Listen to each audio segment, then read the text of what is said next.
Good afternoon and welcome to the Now Detroit. I'm Carolyn Clifford. So good to be with you on this Wednesday. We begin with a trench rescue in Warren. Chopper 7 flying over a home where emergency crews just pulled a worker to safety. It happened on Timken Street. That is just northwest of 9 Mile in Van Dyke. Let's go live to Sima Chowdhury for the very latest for us. Sima, what do you know?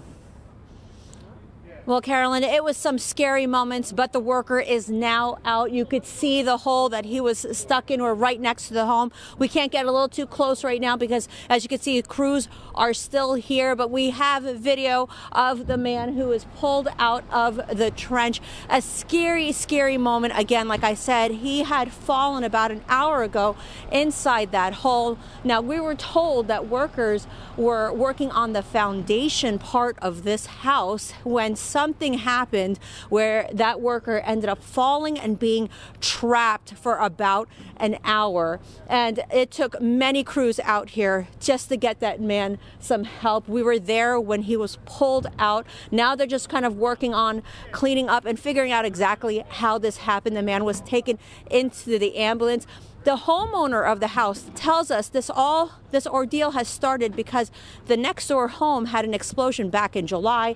This was one of the first days the workers were working on the outside of her house, making repairs. Again, they were fixing the foundation when all this happened. Take a listen. They said somebody was working on the house and slipped and fell. That's all I know. And I'm assuming they're buried in the dirt. They can't get them out. And how deep do you think that is? I don't know.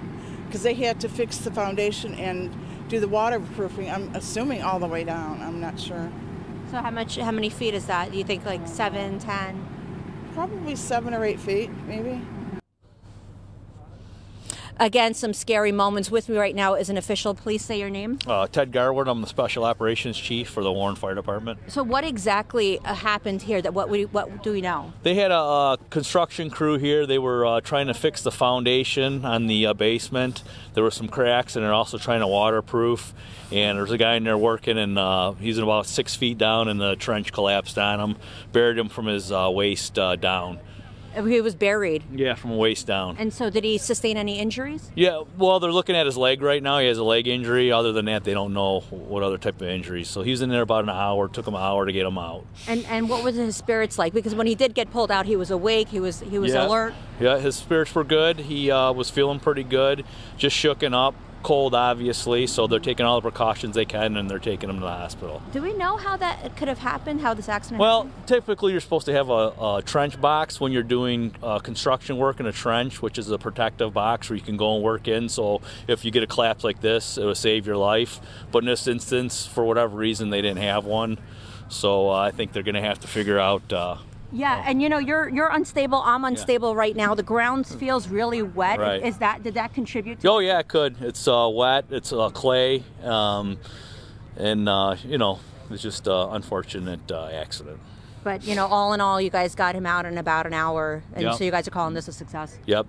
Okay. All right. Thank you so much right, for joining us live. Okay. We appreciate your help. Thank you for everything you guys do. Again, you guys, as you can see, this ground is very unsteady. I mean, we're trying to stand to do an interview. So this could have contributed to that accident. But again, the man was taken out of the trench. He's in an ambulance right now. We don't know the extent of his injuries, but like you just heard from that official, he may have some sort of leg injury, but he seemed to be in good spirits when he was pulled out. Carolyn?